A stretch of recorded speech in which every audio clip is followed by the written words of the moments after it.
Joining us now is Delegate David Toscano. He's from the Charlottesville area. Great to have you with us, David. Great to be on, John. When are we going to get rid of the rain? I don't know. It's destroying here my plans for Virginia Derby weekend at Colonial Downs in New Kent. David, I want to get straight to Governor Bob McDonnell. You guys had a conference call earlier in the week. You came short of calling for Governor McDonnell to resign. Where do we stand now with this? Well, you know, this new revelation about the $70,000 given to a corporation that's owned by Governor McDonnell and his sister, and the $50,000 check that Johnnie Williams just gave to Maureen McDonnell, you know, raises even more serious questions about what is going on. We're not sure yet that there aren't more revelations. You know, this slow drip, drip, drip has now become a torrent of scandal. And I don't know, frankly, if he can survive this. At the same time, there is a federal grand jury that is in operation. There's a federal investigation. You want to see, to some extent, it play out because you need to give the opportunity for the investigation to be concluded. But it is becoming increasingly apparent that there is a huge, huge issue here with the governor and his taking of money in various forms. And I don't frankly know if he's going to be able to survive this. It remains to be seen. It's getting ugly. There's no question now. Delegate Toscano, let me just ask you this point blank. It seems from what has come out so far that we can't really find that he broke the law because, as you know, the gift laws in Virginia are very loose. They're gray. It's kind of like the Wild West. But even having said that, you know, when you look at getting a loan of $50,000 to your wife, the First Lady of Virginia, then you look at the fact that $70,000 was a loan to a company that you own with your sister, and this is not showing up on tax returns anyplace. So now there's like kind of the Al Capone theory. And, you know, you're an attorney, Delegate Toscano. You know that if the government wants to nail your behind to something, they're going to find a way, right? Well, remember Delegate Phil Hamilton, yes, a couple of years ago, a very prominent Republican high up on the Appropriations Committee. He was taken down by the so-called Hobbs Act, which is a federal act that says that if you take any money and are provided anything in exchange, it's in a federal offense. Now, I don't know if the federal prosecutors are looking at that, but, you know, it is possible. And we don't know if these were loans or gifts. Some of the reports indicate they were loans, but we don't know if there's any paperwork associated with the loans. There are a whole host of other things related to tax returns and such. You know, I don't want to speculate idly because I'm not in the middle of this investigation, and I don't have a lot of expertise in that area. You know, I'm a small-town lawyer here that does domestic relations. But for the public, it really looks very, very bad, and it just sullies the reputation of the Commonwealth. To see some of this activity going on, we're really going to have to go after tightening our gift prohibitions and our disclosure requirements. But even if we did that, you know, it might not have even stopped this kind of taking of money. This is very bad decisions that he's making and his wife is making, and it's really hurting us right now. Well, you know, Delegate Toscano, I know Bob McDonnell very well. I'm from the Virginia Beach area, and so is he. And he served the Tidewater area ably. You know, he's had a sterling, squeaky clean reputation. You know, Delegate, only 12 months ago, removed from today, Bob McDonnell was one of 3 people that Mitt Romney was considering for his vice presidential choice. Of course, none of this stuff had come out then. So, you know, we're a long way from that. But here's my question.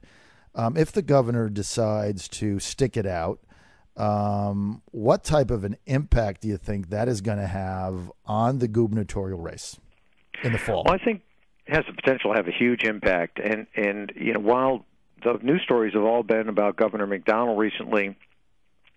There's a lot to be asked of Attorney General Cuccinelli. If you look at the timeline of how this unfolds, there's evidence that the office of the Attorney General, and I don't know whether it was Attorney General Cuccinelli himself or not, was briefed about these issues of the disclosures back in March of 2012. And if you recall what was happening at this time, the Attorney General had bought stock in Star Scientific. That's Johnnie Williams' company. Mm-hmm. He then bought some more stock in Star Scientific. He had stayed at the Williams home in Richmond. He had visited the Williams home at Smith Mountain Lake. He sold some stock at pretty high prices and made a nice profit.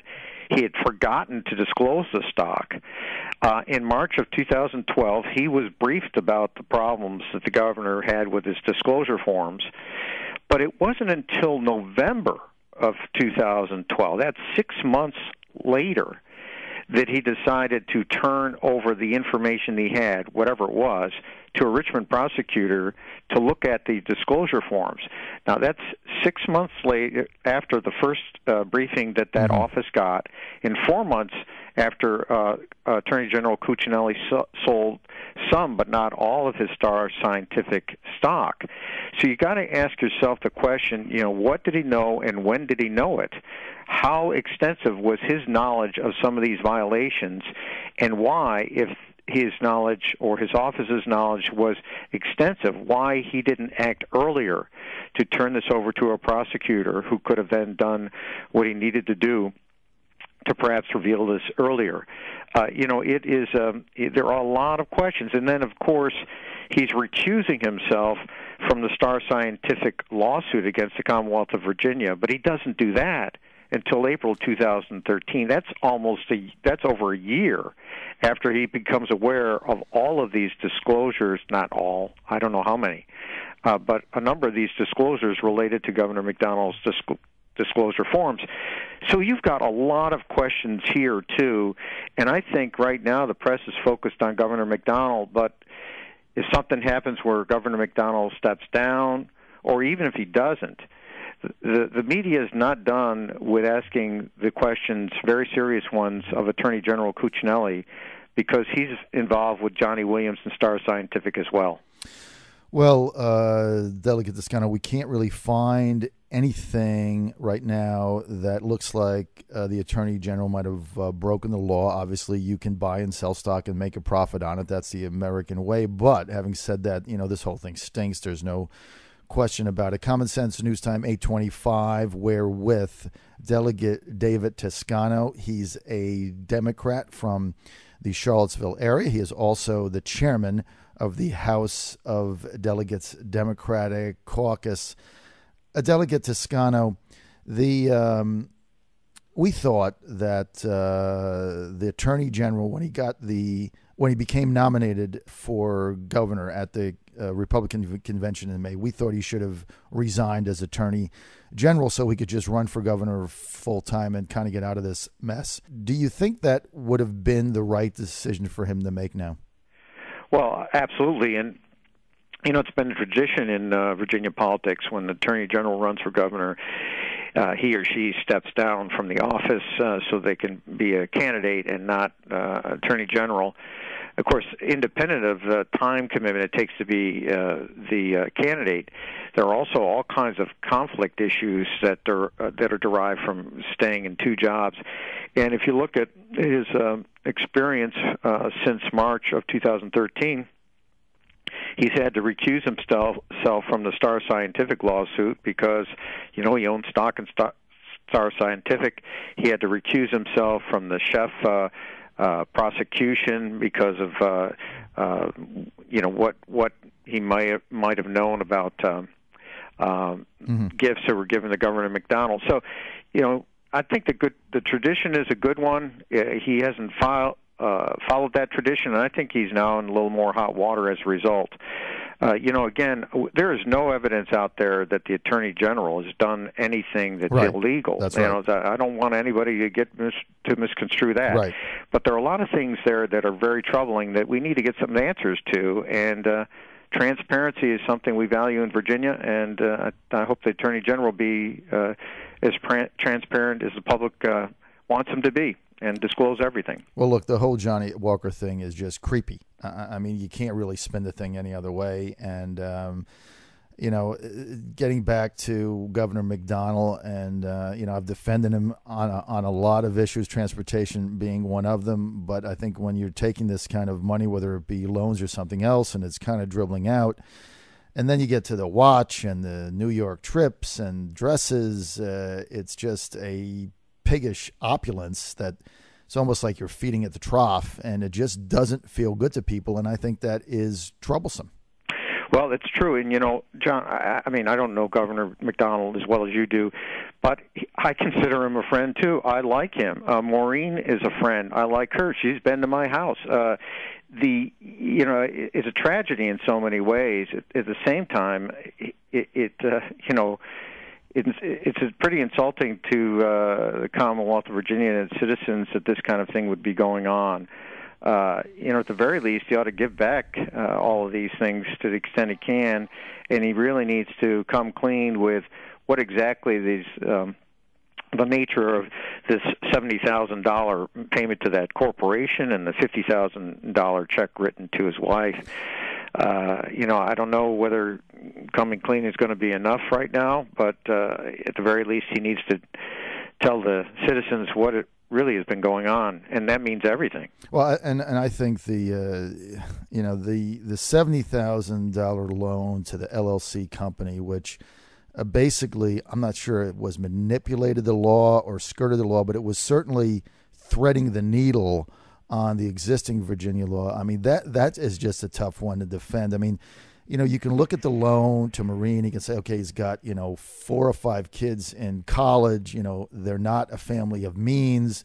I'm sure they thought, look, if when I get out, when I'm not governor, I'm going to get $1 million job on a consulting job for one of the big firms someplace. I can easily pay that back. So I think that's defensible, but the fact that it's dribbling out almost on a daily basis is just, I think it's just bad for the state, bad for the McDonald's, bad for everybody. I want to switch, if I can, a delegate to this the gift laws in Virginia. I mean, when I was covering Georgia, the legislature in Georgia was trying to revamp their ethics laws, and they held up in the well. I remember sitting there, and several House of Representative members were saying, hey, we don't want to be like Virginia.